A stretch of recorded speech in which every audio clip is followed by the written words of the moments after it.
I love Fast and Furious. It's the ultimate mash of fast-paced racing and big boy beefcakes performing unbelievable stunts, all for the sake of family. You have the one with the actual racing, the one with the heist, and that one song none of us can get out of our heads. And the series even has Kurt Bloody Russell. So imagine my surprise when I popped on PS Plus recently and spied a Fast and Furious game had been added. Nice. 24 trophies of Vin Diesel goodness. I'm bloody sold. Grab the keys, we're racing. The game starts off in a good old-fashioned tutorial. Spin the camera, right trigger to accelerate, yada yada. But it is also here that we earn our first 2 trophies. Spy skill pops for using our character's skill, with each character having their own unique skill ranging from EMP drones to this goddamn fire. Seriously, this crispy beam of death can sod off. Our second trophy is a gimme. Simply complete the tutorial and you will earn the first mission. With 2 trophies under our belt, it's time to meet the crew and delve into our first race. The crew is divided into 4 main characters, and this is where my initial disappointment sank in. Tony Toretto, I assume a cousin of Vinny D and John Cena, boy the genetics were not distributed fairly in this family, is the leader of our crew here. He's flanked by Layla, the girl with the coloured hair and the creepy smile, Echo, the other girl with the coloured hair and the creepy smile, and lastly Cisco, who I assume is still learning how to spell his name. Bit of a far cry from the days of Vinny D, Dwayne "The Rock" Johnson, Ludacris, and the rest of the gang. Moving along, let's dive into our first tournament. Now our first tournament consists of 4 races, each around set pieces from the first 2 movies. And it is here we rake in 4 trophies, making our tally now 6. Fast as the Wind is awarded for reaching 160 miles per hour. Paintball is for, you guessed it, paintballing another car for the first time. And let's have a talk about that for a minute. This game is kind of like Daddy Diesel crossed with Mario Kart. Each car gets a power-up bar that fills up over time when you perform stunts such as drifting or jumps. And that's kind of all of the stunts in this game. This power-up bar then unlocks 4 abilities that can be used at any time and replenished when the bar is refilled. The first is a paintball gun that fires forwards and blinds the target. The second is a paint bomb that drops behind you and bursts if a car touches it, thus blinding the target. The third is a boost, and honestly the most useful of the bunch and pretty much the only one I used after the first tournament. And the last one is the unique special ability that we mentioned in the tutorial. But the paint in this game, it's like they took Mario's squid, coloured it and dialed it up to 11. It slows you down. It can just kind of randomly hit you from anywhere at any point in the game, even if no one is remotely near you, and you cannot see it all during it. It's awful.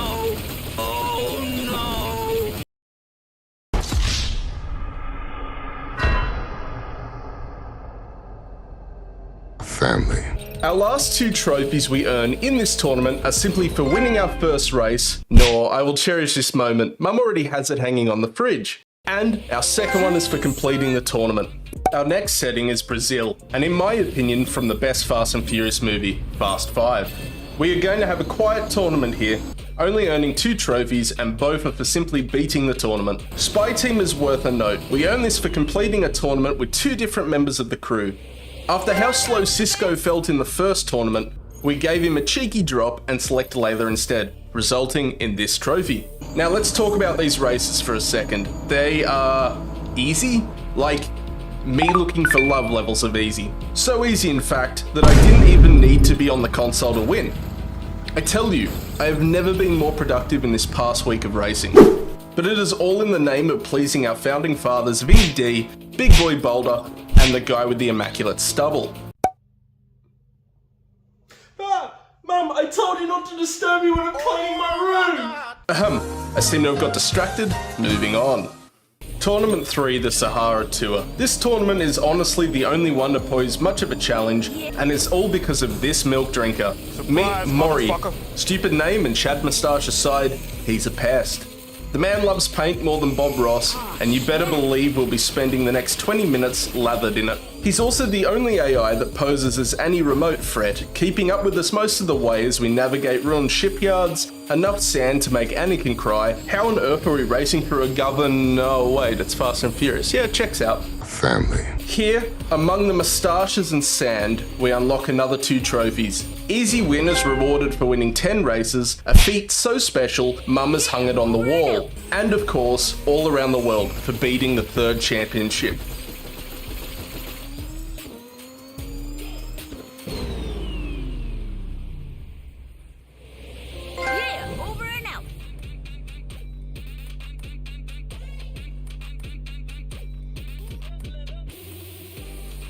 Taking a detour from all this racing madness, we pop over to the store and plunder it for more trophy goodies. 6 trophies in this game are tied to the shop, and we're about to raid it for 4 of them. Yoka is earned for simply buying anything from the shop. Drop the Beat is rewarded for buying a music track. Home Sweet Home is unlocked for purchasing a decoration for our base, which we will literally never see outside of this lovely cutscene. Oh, a tyre wall, how fancy. And lastly, Garage Expansion is unlocked for buying our first car. The last 2 trophies, one for buying all the cars and one for buying an arcade cabinet featuring the latest Chronicles of Riddick's game, will be earned later. But for now, your boy is broke. The 4th tournament brings the game right to my backyard, the Pacific.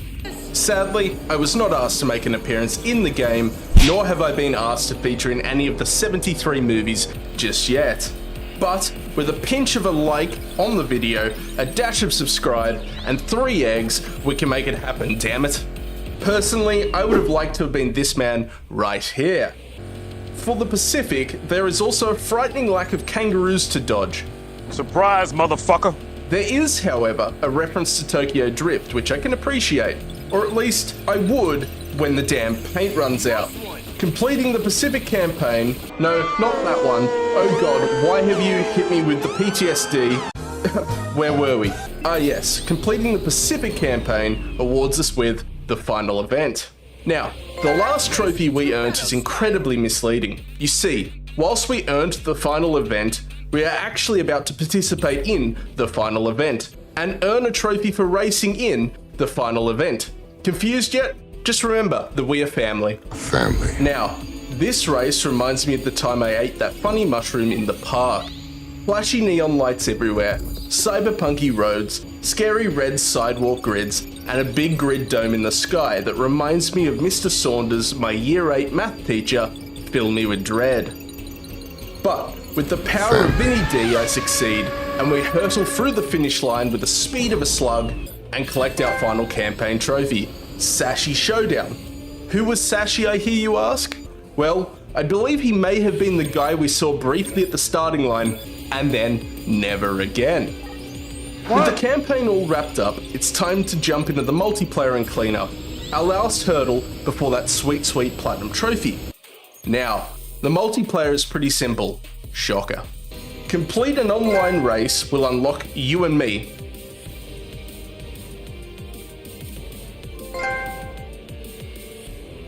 Completing 5 online races will unlock Social Network, and at home is awarded for winning a race in split screen mode. So let's get to it, shall we?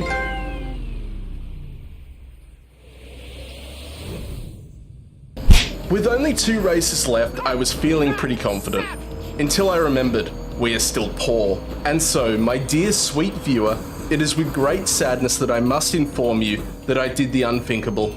I started an OnlyFans. I was forced to grind. You see, we will still have to buy half the cars, and we can only get currency, of which I like to think are named Diesely Doos, through racing. And so, we returned to the track. Race after race, we hurtle over that finish line, reaping in Diesely Doos with abandon, is what I would like to say happened. Instead, it was like 20 minutes of the exact same level, over and over and over again. Even after this, I still have no idea where Sashi is on this map. I never saw him. With the money now safely earned, mostly through that one video where I pulled a platinum trophy out of my... never mind. Mostly through racing, it was time to pop back over to the shop and pop both my team for getting all of those cars that we will literally never use, and lastly, Retro Gamer for purchasing the arcade machine. And boom, with all of this done, Platinum Trophy. Woo! Yeah, baby! That's what I've been waiting for. Fast and Furious Rise of Shifter has indeed made a fine addition to my collection, tallying in at platinum number 259 on my account. But what did I think of the game? Honestly, I cannot recommend this game. It has exactly sweet bugger all to do with Fast and Furious, save for maybe tying into a children's cartoon or something. It features zero Vinny D, and nobody wanted to be my family. The racing itself is slow, like very slow, and even on the standard difficulty, enemy vehicles posed no threat. I tend to try and play games on their preset difficulty to get a feeler for the intended difficulty set by the developers, and, well, this ain't it, Chief. Overall, I give Fast and Furious The Rise of Shifter 2 Vin Diesel lookalikes out of 5 families. And that has been Fast and Furious The Rise of Shifter. If you have enjoyed this video, please do look at a couple of the other Project Platinums on the channel. We have Resident Evil 7 and Call of Duty Cold War so far, with more to come. Stay tuned, and I will catch you on the next Project Platinum.